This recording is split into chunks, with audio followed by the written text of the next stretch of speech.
শরীয়তপুর সদর থানায় অবস্থিত বিনোদপুর শরিয়াতিয়া দাখিল মাদ্রাসা ১৯৯৭ সালে প্রতিষ্ঠা হলেও শিক্ষা ব্যবস্থার সার্বিক উন্নয়নের কোনো ছোঁয়াই লাগেনি প্রতিষ্ঠানটিতে।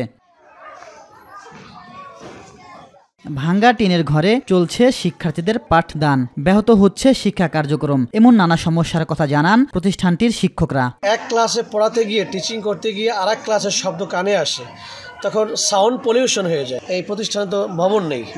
তা আমরা বিগত দু একবার ভবন পাওয়ার সত্ত্বেও আমরা ভবনটা এখনো এই জায়গায় স্থাপিত পাইনি। এটা অত্যন্ত দুঃখজনক। এই মাদ্রাসায় এখনও পর্যাপ্ত পরিমাণ ছাত্রছাত্রী লেখাপড়া করছে, যাদের বসার মতন ভালো কোনো ব্যবস্থা নাই, ভবন নাই, এবং এখানে আমরা মানসম্মতভাবে তাদেরকে যে ভবনের যে সুযোগ, এই সুযোগটা দিতে পারছি না। লাইব্রেরি অন্য দিকে আছে, এগুলি সেরকম আমাদের কোনো ব্যবস্থাপনা নেই।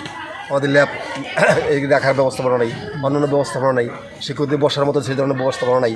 বৃষ্টি হলেই ক্লাসরুমে পানি পড়ায় শিক্ষাদানে ব্যাঘাত ঘটে বলে জানান প্রতিষ্ঠানটির প্রধান শিক্ষক। আধুনিক যুগে একটা সুন্দর একাডেমিক ভবন যেন পাইতে পারি, 4 তলা বিশিষ্ট, এই জন্য আমি বিনীত অনুরোধ করছি। ভবনের জন্য আবেদন করা হয়েছে, এখনও আছে শিক্ষা মন্ত্রণালয়।